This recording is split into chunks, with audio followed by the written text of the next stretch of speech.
અમદાવાદમાં વધતા જતા વાયુ પ્રદૂષણને ડામવા માટે વિશ્વ પર્યાવરણ દિવસ નિમિત્તે મ્યુનિસિપલ કોર્પોરેશન અને આઈઆઈટી કાનપુરના સહયોગથી એક હાઈટેક મોબાઈલ વાનનું લોકાર્પણ કરવામાં આવ્યું। આ પ્રોજેક્ટ હેઠળ શહેરના પ્રદૂષણ સંવેદનશીલ 10 વિસ્તારોમાં સેન્સર ડિવાઇસ લગાવાશે, જે હવામાં PM 2.5, PM 10 અને ઝેરી વાયુઓનું સતત મોનિટરિંગ કરશે। સાબરમતી રિવરફ્રન્ટથી શરૂ થયેલી આ મોબાઈલ લેબ આગામી દિવસોમાં મોટેરા, પિરાણા અને બોપલ જેવા વિસ્તારોમાં પ્રદૂષણના ચોક્કસ કારણો શોધી કાઢશે, જેના ડેટાના આધારે મશીન લર્નિંગ મોડેલ્સ તૈયાર કરી એએમસી પ્રદૂષણ નિયંત્રણ માટે સચોટ લોકલ એક્શન પ્લાન અમલી બનાવશે।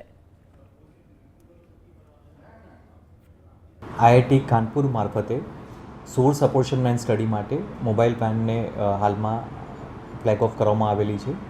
મુખ્યત્વે આ વેન દ્વારા જે વિસ્તારમાં મૂકવામાં આવશે તે વિસ્તારમાં હવાનું પ્રદૂષણમાં કયા કયા પરિબળો જવાબદાર છે તે અંગેની માહિતી આ વેન દ્વારા મળી રહેશે। ખૂબ જ અલગ અલગ પ્રકારના મશીન આ વેનમાં મૂકવામાં આવેલા